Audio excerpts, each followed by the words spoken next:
എൻ്റെ പേര് ലൈസമ്മ ജോസ്. ഞങ്ങൾ പാലായിൽ നിന്ന് ചേർപ്പങ്കൽ ഇടവക ആണ്. 2023 മാർച്ച് 7-ാം തീയതിയാണ് ഞാൻ ഉടമ്പടി എടുക്കുന്നത് എൻ്റെ മോൾക്ക് വേണ്ടിയിട്ടാണ്. മോള് ബാക്കി പറയും. എൻ്റെ പേര് സിസ്റ്റർ അൽഫോൻസ മരിയ DM. ഞാൻ മേരിമക്കൾ സമൂഹം ക്രിസ്തുരാജ പഞ്ചാബ് പ്രൊവിൻസിൽ നിന്നാണ്. ഞാൻ Bangalore Saint John's medical college ഇപ്പം മെഡിസിൻ അവസാന വർഷ പരീക്ഷ പൂർത്തിയാക്കിയിരിക്കുന്നു. ഞാൻ മെഡിസിൻ 2ാം വർഷം കയറിയ സമയത്താണ് എനിക്ക് മൈസ്തീനിയ ഗ്രേവിസ് എന്നൊരു അസുഖം കണ്ടുപിടിക്കുന്നത്. അതൊരു ഓട്ടോ ഇമ്മ്യൂൺ ഡിസോർഡറാണ്. അതായത് നമ്മുടെ ശരീരത്തിലെ ഞരമ്പിൻ്റെയും മസിലിൻ്റെയും ഇടയിലോട്ട് എൻ്റെ ശരീരം തന്നെ ആൻറ്റിബോഡീസ് പ്രൊഡ്യൂസ് ചെയ്യുന്നു. അതുമൂലം ശരീരത്തിന് വല്ലാതെ തളർച്ച, ഭക്ഷണം ഇറക്കാനും വെള്ളം ഇറക്കാനുള്ള ബുദ്ധിമുട്ട്, സംസാരിക്കാനുള്ള ബുദ്ധിമുട്ട്, അത് കൂടുതൽ സിവിയർ കണ്ടീഷനിലെത്തുമ്പം നമ്മളെ ശ്വാസം എടുക്കുന്ന മസിൽസിനെ ബാധിക്കുകയും ശ്വാസതടസ്സം ഉണ്ടാവുകയും ചെയ്യുമായിരുന്നു. അപ്പോൾ തുടക്കത്തിൽ എനിക്ക് വലിയ പ്രശ്നമില്ലായിരുന്നു. എൻ്റെ കണ്ണുകളെ മാത്രമേ ബാധിച്ചിരുന്നുള്ളൂ. എനിക്കെല്ലാം 2ആയിട്ട് കാണാം, അങ്ങനെയൊക്കെ ഉണ്ടായിരുന്നുള്ളൂ. അപ്പം 2021 തൊട്ട് മരുന്ന് കഴിക്കാൻ തുടങ്ങി. അങ്ങനെ തുടർച്ചയായി 2 വർഷം മരുന്ന് കഴിച്ചു. പക്ഷേ 2 വർഷം പൂർത്തിയായപ്പോഴത്തേക്കും അസുഖം വല്ലാതെ കൂടി. അതിൻ്റെ ശരീരത്തെ എല്ലാ ഞരമ്പുകളെയും മസിൽസിനെയും ബാധിച്ചു തുടങ്ങി. ശ്വാസം എടുക്കാനുള്ള ബുദ്ധിമുട്ട് വരെ എത്തിത്തുടങ്ങി. അങ്ങനെ 2023 ഏപ്രിലാണ് എനിക്കൊരു സർജറി ചെയ്യണമെന്ന് ഡോക്ടർ ആവശ്യപ്പെടുന്നത്. അപ്പോൾ ഞാൻ ഓൾറെഡി മെഡിസിൻ 4ാം വർഷത്തിലോട്ട് പ്രവേശിച്ചിരുന്നു. അപ്പം സർജറി ചെയ്ത് തൈമസ് എന്ന ഓർഗൻ എടുത്തു കളയണമെന്ന് ആവശ്യപ്പെട്ടു. ഈ തൈമസ് എന്ന ഓർഗൻ ഇരിക്കുന്ന 2 ശ്വാസകോശത്തിൻ്റെ ഇടയിലാണ്. അതുകൊണ്ട് തന്നെയും പിന്നെ അനസ്തേഷ്യ തരുന്നതിൻ്റേതായ ഒത്തിരി കോംപ്ലിക്കേഷൻസ് എൻ്റെ സർജറിക്ക് ഉണ്ടായിരുന്നു. അപ്പം ഞാൻ ഓൾറെഡി ഒരു മെഡിക്കൽ സ്റ്റുഡൻ്റ് ആയതുകൊണ്ട് തന്നെ ഡോക്ടർമാർ എന്നോടെല്ലാം ക്ലിയറായിട്ട് പറഞ്ഞിരുന്നു, ഞാനെല്ലാം മനസ്സിലാക്കിയിരുന്നു. അപ്പം വീട്ടിലും എല്ലാം അറിയിച്ചിരുന്നു.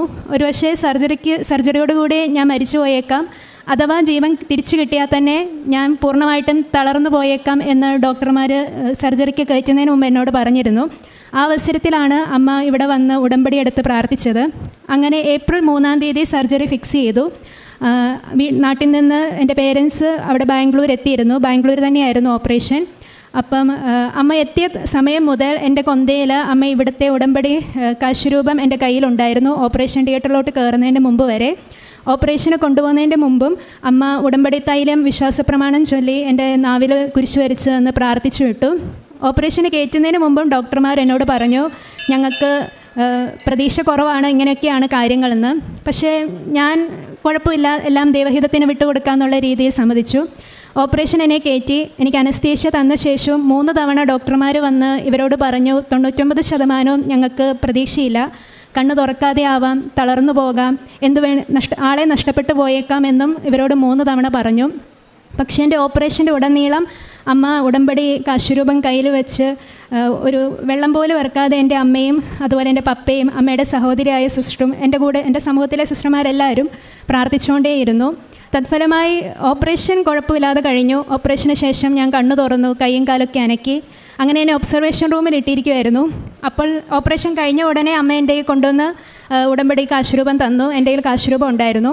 പക്ഷെ വൈകുന്നേരം ഒരു 5:30-6 മണി ആയപ്പോഴത്തേക്കും എനിക്ക് പിന്നെയും ശ്വാസമുട്ടലായി. ഞാൻ റെസ്പിറേറ്ററി ഫെയിലിയറിലോട്ട് പോകാൻ തുടങ്ങി. എനിക്ക് തീരെ വയ്യാതെയായി. എന്നെ അവർ പെട്ടെന്ന് SICUവിലോട്ട് മാറ്റേണ്ടി വന്നു. SICUവിൽ കൊണ്ടുവന്ന് അവരൊരു ഇഞ്ചക്ഷൻ IVIG എന്ന് പറയും, അതൊരു കൂടിയ ഇഞ്ചക്ഷനാണ്. അതൊക്കെ സ്റ്റാർട്ട് ചെയ്തു. പക്ഷെ സ്റ്റാർട്ട് ചെയ്ത് 3 ദിവസമായിട്ടും എൻ്റെ സ്ഥിതി മെച്ചപ്പെടുന്നില്ല. പയ്യെ എന്നെ വെൻറ്റിലേറ്റർ സപ്പോർട്ടിലോട്ട് മാറ്റാൻ തുടങ്ങി. അപ്പോഴെല്ലാം എൻ്റെ കയ്യിൽ ഈ ഉടമ്പടി കാശുരൂപമുണ്ട്. എൻ്റെ അമ്മയും എല്ലാവരും പ്രത്യേകം കണ്ണീരോടെ പ്രാർത്ഥിച്ചുകൊണ്ടിരുന്നു. പ്രാർത്ഥനയുടെ ഫലമായി പയ്യെ ഞാൻ റിക്കവർ ചെയ്യാൻ തുടങ്ങി. 2 ആഴ്ചയ്ക്ക് ശേഷം എന്നെ റൂമിലോട്ട് മാറ്റി. പക്ഷേ റൂമിലെത്തിയ ശേഷം ഒരു ദിവസം കഴിഞ്ഞപ്പം എൻ്റെ ഓപ്പറേഷൻ ചെയ്ത സ്റ്റിച്ചിൻ്റെ അവിടുന്ന് എൻ്റെ ശരീരം സ്റ്റിച്ച് സ്വീകരിച്ചില്ല. സ്റ്റിച്ചെല്ലാം തുറന്നു പോയി തന്നെ.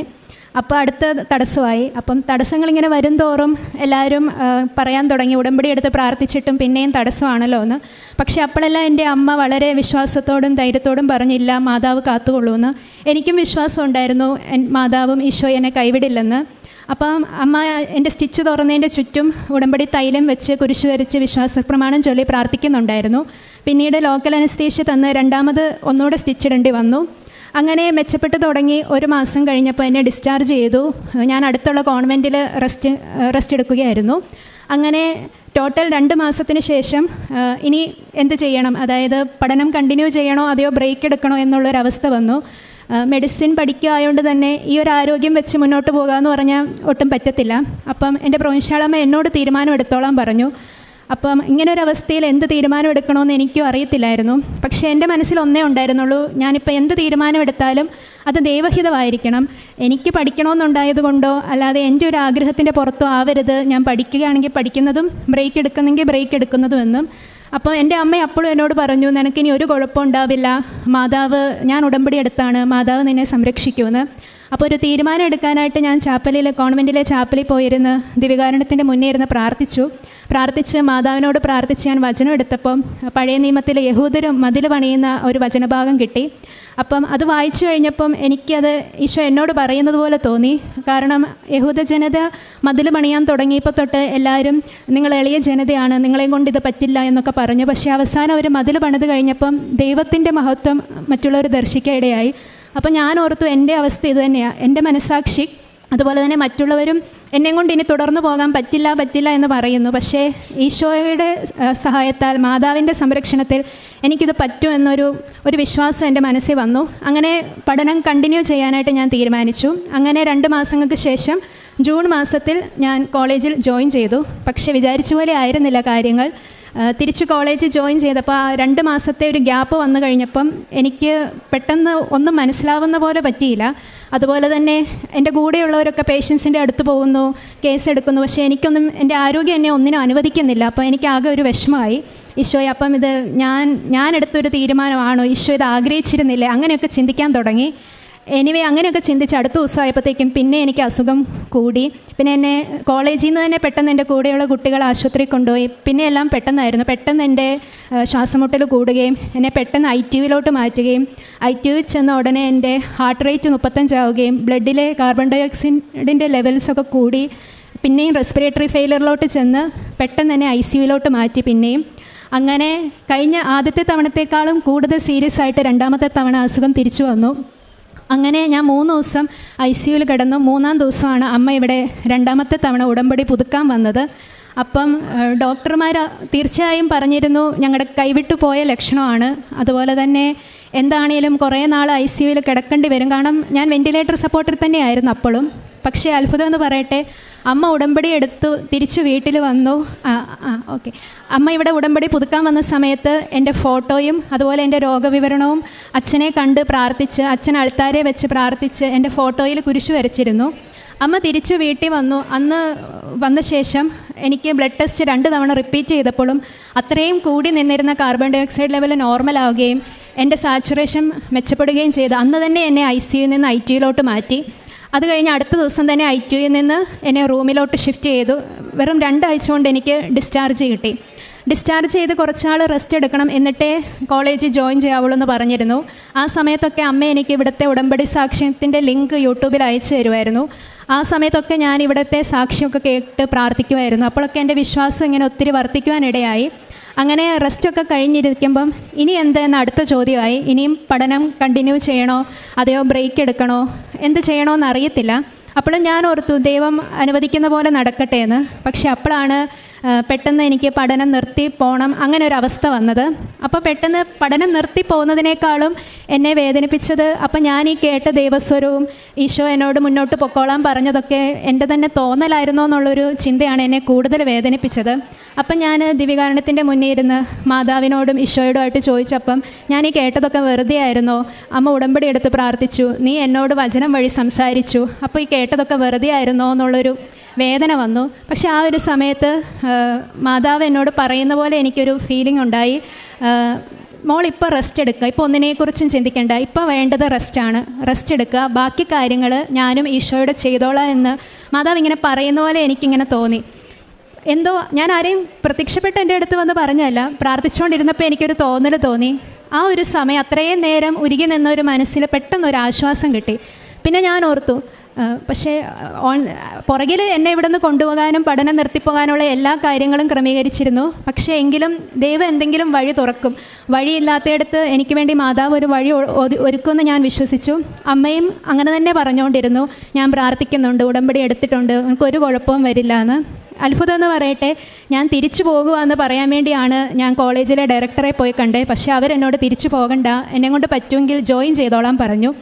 അപ്പം ഡയറക്ടറിൻ്റെ മാത്രം പെർമിഷൻ പോരാ, എനിക്ക് എൻ്റെ പ്രൊവിൻഷ്യലിൻ്റെ പെർമിഷനും കൂടെ വേണം ജോയിൻ ചെയ്യാൻ. അപ്പം ഞാൻ പ്രൊവിൻഷ്യൽ അമ്മയെ വിളിച്ചപ്പം പ്രൊവിൻഷ്യാളമ്മയും അത് തന്നെ എന്നോട് പറഞ്ഞു, ദൈവം എന്ത് തോന്നിക്കുന്നോ അതുപോലെ മുന്നോട്ട് ചരിച്ചോളാം. പക്ഷേ പ്രൊവിൻഷ്യലിന് ഒത്തിരി പേരുടെ പ്രഷർ ഉണ്ടായിരുന്നു. പക്ഷേ ആ ഒരു സമയത്ത് പോലും പ്രൊവിൻഷ്യാളമ്മ എനിക്ക് സപ്പോർട്ടായിട്ട് പറഞ്ഞത് ദൈവവും ഈശോയും മാതാവും മദറിനെ തോന്നിച്ചുകൊണ്ട് മാത്രമാണെന്ന് ഞാൻ ഇപ്പോഴും ഉറച്ചു വിശ്വസിക്കുന്നു. അപ്പോൾ എൻ്റെ പ്രൊവിൻഷ്യാളമ്മയുടെ സപ്പോർട്ടും എൻ്റെ വീട്ടുകാരുടെയും സിസ്റ്റേഴ്സിൻ്റെയും ഒക്കെ സപ്പോർട്ട് കൊണ്ട് ഞാൻ രണ്ടാമത് പഠിക്കാൻ തുടങ്ങി, കണ്ടിന്യൂ ചെയ്യാൻ തുടങ്ങി. അപ്പോൾ അമ്മ എനിക്ക് എൻ്റെ കയ്യിൽ ഉപ്പും ഇവിടുന്ന് വെഞ്ചരിച്ച് തന്ന ഉപ്പും തേനും എല്ലാം കൊടുത്തു വിട്ടിട്ടുണ്ടായിരുന്നു. അപ്പോൾ ഞാൻ പഠിക്കാതിരിക്കുന്നതിന് മുമ്പെല്ലാം ഉപ്പ് എൻ്റെ ബുക്കിന് മേലിലെല്ലാം വിശ്വാസപ്രമാണം ചൊല്ലി വെതറുമായിരുന്നു. ക്ലാസ്സിൽ പോകുമ്പോഴും ഫുൾ ടൈം അച്ഛൻ വെഞ്ചരിച്ച് തന്ന ഈ കാശുരൂപം എൻ്റെ കയ്യിൽ എപ്പോഴും ഉണ്ടായിരുന്നു. അങ്ങനെ വലിയ കുഴപ്പമില്ലാതെ ഞാൻ പഠനം കണ്ടിന്യൂ ചെയ്തു. അങ്ങനെ മോഡൽ എക്സാം വന്നു. ആകപ്പാടെ ഒരു വർഷമുള്ള അവസാന വർഷത്തിൽ ഞാൻ ആകപ്പാടെ ക്ലാസ്സിൽ പോയിരിക്കുന്ന 3 മാസമാണ്. അപ്പം ഇത് മെഡിസിൻ എന്ന് പറയുന്നത് എത്ര പാടാണെന്നും എത്രമാത്രം നമുക്ക് എക്സ്പോസ് ആവണമെന്നും അറിയാമല്ലോ. പക്ഷേ എനിക്കൊരു എക്സ്പോഷറും കിട്ടിയിട്ടില്ല. ഹോസ്പിറ്റലിൽ രോഗികളെ ഞാൻ കണ്ടിട്ടില്ല, ക്ലാസ്സിൽ പോയിട്ടില്ല. ആകപ്പാടെ 3 മാസമാണ് ഞാൻ ക്ലാസ്സിൽ പോയിരിക്കുന്നത്. പക്ഷേ ധൈര്യം അവലംബിച്ച് ഈശോയും മാതാവും കൂടെ ഉണ്ടെന്നുള്ള വിശ്വാസത്തിൽ ഞാൻ മോഡൽ എക്സാം എഴുതാൻ പോയപ്പോഴെല്ലാം വെഞ്ചരിച്ച് ഉപ്പ് ഞാൻ കൂടെ കൊണ്ടുപോയി. അമ്മ പറഞ്ഞു തന്ന പ്രകാരം ഞാൻ ഇരിക്കുന്നിടത്തും അതുപോലെ എൻ്റെ ആൻസർ ഷീറ്റ് മുഴുവൻ ഞാൻ വിശ്വാസപ്രമാണം ചൊല്ലി ഉപ്പ് വെതറി. കാരണം ഞാൻ എഴുതിയിട്ട് പാസ്സാകാൻ മാത്രമൊന്നും ഇല്ലെന്ന് എനിക്കറിയാം. ഞാൻ അങ്ങനെ പ്രാർത്ഥിച്ചു. റിസൾട്ട് വന്നപ്പം അത്രയും നാളും ക്ലാസ്സിൽ പോയിരുന്ന എല്ലാവരേക്കാളും മാർക്ക് എനിക്ക് കിട്ടി. ഞാൻ അത്രയൊന്നും എഴുതിയിട്ടില്ലെന്ന് എനിക്കും കർത്താവിനും മാതാവിനും മാത്രം അറിയാം. അപ്പം അവിടെ ഇരുന്നവർക്ക് പോലും, എൻ്റെ കൂടെ പഠിക്കുന്നവർക്ക് പോലും, കാരണം അവർ കണ്ടിരുന്നതാണ് ഞാൻ ക്ലാസ്സിൽ പോകാതെ ഫുൾ ടൈം ആശുപത്രിയിലാണ്. അപ്പോൾ അവർക്ക് പോലും ഒരു ഡൗട്ടായിരുന്നു എന്നെ കൊണ്ട് ഇത് പറ്റുമെന്ന്. അപ്പോൾ എനിക്കിങ്ങനെ നല്ല മോഡൽ എക്സാമിന് നല്ല റിസൾട്ട് കിട്ടിയപ്പോൾ അവർ പോലും ദൈവമാണ് എന്നെ നയിക്കുന്നതെന്നുള്ളൊരു വിശ്വാസത്തിലോട്ട് എല്ലാവർക്കും അങ്ങ് വിശ്വാസമായി. അങ്ങനെ കടന്നുപോയി. അങ്ങനെ ഇരിക്കാൻ ഞങ്ങളുടെ യൂണിവേഴ്സിറ്റി എക്സാം ടൈം ടേബിൾ വന്നു. അപ്പം ഞങ്ങൾക്ക് മാർക്ക് മാത്രം പോരാ, പരീക്ഷ എഴുതണമെങ്കിൽ അറ്റൻഡൻസ് കൂടി വേണം. 80% അറ്റൻഡൻസ് ഉണ്ടെങ്കിലേ ഞങ്ങൾക്ക് എക്സാമിന് അപ്പിയർ ചെയ്യാനുള്ള എലിജിബിലിറ്റി ഉള്ളൂ. ക്ലാസ്സിൽ ആകപ്പാടെ 3 മാസം പോയ എനിക്ക് 20% പോലും അറ്റൻഡൻസ് ഇല്ല. പക്ഷേ അപ്പോഴും എൻ്റെ മനസ്സുകൊണ്ടും ഞാൻ പ്രിപ്പയർഡ് അല്ലായിരുന്നു യൂണിവേഴ്സിറ്റി എഴുതാൻ. കാരണം എൻ്റെ മുന്നിൽ അതൊരു വലിയൊരു പാറ പോലെയായിരുന്നു. എന്നെ കൊണ്ട് പറ്റുമോ യൂണിവേഴ്സിറ്റി സപ്ലിമെൻ്ററി എഴുതാമെന്നുള്ള ഇതിലായിരുന്നു. പക്ഷേ അപ്പോഴും ഞാൻ ദിവ്യകാരുണ്യത്തിന് മുന്നിൽ സമർപ്പിച്ച് പ്രാർത്ഥിച്ചു. അപ്പം ഈശോനോട് പറഞ്ഞു, നീ പേടിക്കണ്ട, നിൻ്റെ അറ്റൻഡൻസിൻ്റെ കുറവും പഠനത്തിൻ്റെ കുറവും ഞാൻ നികത്തും. നിൻ്റെ ബാച്ചിൻ്റെ കൂടെ തന്നെ നീ യൂണിവേഴ്സിറ്റി എക്സാം എഴുതുമെന്നുള്ളൊരു തോന്നൽ എൻ്റെ മനസ്സിൽ വന്നു. പക്ഷേ അതെങ്ങനെ നടക്കുമെന്ന് യാതൊരു പിടുത്തമില്ല. കാരണം 20% അറ്റൻഡൻസ് വെച്ച് എനിക്ക് എക്സാം എഴുതാൻ പറ്റില്ല. അങ്ങനെ ഇരിക്കെ പക്ഷേ ഈശോ എന്നോട് പറഞ്ഞത് ഞാൻ വിശ്വസിച്ചു. തുടർച്ചയായിട്ട് ഞാൻ ഈ കാശുരൂപം പിടിച്ച് തന്നെ പ്രാർത്ഥിച്ചുകൊണ്ടേയിരുന്നു. അങ്ങനെ എക്സാം ഫീ അടയ്ക്കേണ്ട സമയമായപ്പം എല്ലാവരും പോയി എക്സാം ഫീ അടച്ചു. ഞങ്ങൾക്ക് 10,000 അടുത്താകും എക്സാം ഫീ. അത് അടച്ചു കഴിഞ്ഞാൽ എലിജിബിൾ അല്ല എന്നുണ്ടെങ്കിൽ പൈസ തിരിച്ചു കിട്ടില്ല. അതുകൊണ്ട് ഞാൻ മാത്രം അടച്ചില്ല. കാരണം എനിക്ക് എഴുതാൻ പറ്റുമോ എന്നുള്ളൊരു ഡൗട്ടായിരുന്നു. അപ്പോൾ അങ്ങനെ പരിശുദ്ധ കുർബാനയെ സംബന്ധിക്കുന്നതിൻ്റെ ഇടയ്ക്ക് ഈശോയും എന്നോട് ഇങ്ങനെ ചോദിക്കുന്ന പോലെ എനിക്ക് തോന്നി, ഞാൻ നിന്നോട് ഉറപ്പ് പറഞ്ഞതല്ലേ നീ പരീക്ഷ എഴുതുന്നു, പിന്നെ നീ ഇപ്പോഴും എന്തിനാ ഈ ഡൗട്ട് അടിക്കുന്നതെന്ന്. എന്തോ അന്ന് ഞാൻ പോയി എക്സാം ഫീ അടച്ചു. എനിക്ക് പരീക്ഷ എഴുതാൻ പറ്റുമെന്ന് എനിക്കൊരു വിശ്വാസം വന്നു. ഒന്നും ഇല്ലേലും ഞാൻ പോയി എക്സാം ഫീ അടച്ചു. അങ്ങനെ അറ്റൻഡൻസ് ലിസ്റ്റ് വന്നപ്പം എൻ്റെ പേര് മാത്രം ഫുൾ റെഡ് ലൈനിൽ. കാരണം എനിക്ക് അറ്റൻഡൻസ് കുറവാണ്. പക്ഷെ അപ്പോഴും ഞാൻ വിശ്വസിച്ചു, ഇല്ല, ഈശോ എന്നോട് വാക്ക് പറഞ്ഞതാണ്, മാതാവ് എനിക്ക് വാക്ക് തന്നതാണ്, ഞാൻ പരീക്ഷ എഴുതും. എങ്ങനെയാണെന്ന് വെച്ചാൽ എനിക്കറിയത്തില്ല, പക്ഷേ എനിക്ക് പരീക്ഷ എഴുതാൻ പറ്റുമെന്ന് എനിക്ക് വിശ്വാസമായിരുന്നു. അപ്പം ഞങ്ങളുടെ കോളേജിൽ നിന്ന് ഒരു അനൗൺസ്മെൻറ്റ് വന്നു, അറ്റൻഡൻസ് കുറവുള്ളവർക്ക് റീപോസ്റ്റിംഗ് 1 മാസം വെച്ച് അറ്റൻഡൻസ് കൂട്ടിക്കൊടുത്ത് പരീക്ഷ എഴുതിക്കാം. അപ്പോഴും ഞാൻ ഈശോയോട് പ്രാർത്ഥിച്ചു, ഈശോയെ ഇനി ഒരു മാസം റീപോസ്റ്റിംഗ് ചെയ്യാൻ എന്നെ കൊണ്ട് പറ്റത്തില്ല, എനിക്ക് റീപോസ്റ്റിംഗ് ഇല്ലാതെ അറ്റൻഡൻസ് വേണമെന്ന്. ഇച്ചിരി ഞാൻ അങ്ങനെ തന്നെ പ്രാർത്ഥിച്ചു. നടക്കത്തില്ല യൂഷ്വലി, പക്ഷേ ഈശോ നടത്തി തരുമെന്ന് ഞാൻ വിശ്വസിച്ചു. അങ്ങനെ ഇരിക്കെ അവരൊരു തീരുമാനമെടുത്തു, 80% വേണ്ടിയെടുത്ത് 70% ഉള്ളവർക്ക് അവർ റീപോസ്റ്റിംഗ് ഇല്ലാതെ പരീക്ഷ എഴുതാൻ അനുവദിക്കുമെന്ന്. അറ്റൻഡൻസ് ലിസ്റ്റ് എടുത്തപ്പം എൻ്റെ എല്ലാ 70% മേളിൽ അറ്റൻഡൻസ്. അതും എവിടെ നിന്ന് വന്നെന്ന്, കർത്താവ് ആ കമ്പ്യൂട്ടറിൽ കയറിയിരുന്ന് 70 ആക്കിയതാണെന്ന് എനിക്ക് നന്നായിട്ടറിയാം. കാരണം 1 വർഷം ക്ലാസ് ഉള്ളിടത്ത് വെറും 3 മാസമാണ് ഞാൻ പോയേക്കുന്നത്. ഒരു മെയിൻ പോസ്റ്റിങ്ങിനും, അതായത് ഞങ്ങൾക്ക് പല സബ്ജക്റ്റ്, മെഡിസിൻ, സർജറി, പീഡിയാട്രിക്സ്, അങ്ങനെ കുറേ മെഡിസിൻ്റെ സബ്ജക്ട്സ് ഉണ്ട്. എല്ലാത്തിനും കുറേ ക്ലിനിക്കലി നമ്മൾ എക്സ്പോസ്ഡ് ആവണം. ഞാനൊന്നും എക്സ്പോസ്ഡ് ആയിട്ടില്ല. ആപ്പാടെ എല്ലാത്തിനും 2 ആഴ്ച പോയി മുഖം കാണിച്ചിട്ടേ ഉള്ളൂ. ബാക്കി എല്ലാവരും അതേസമയം 2.5 മാസത്തോളം എല്ലാ ഡിപ്പാർട്ട്മെൻറ്റിലും കയറി ഇറങ്ങി.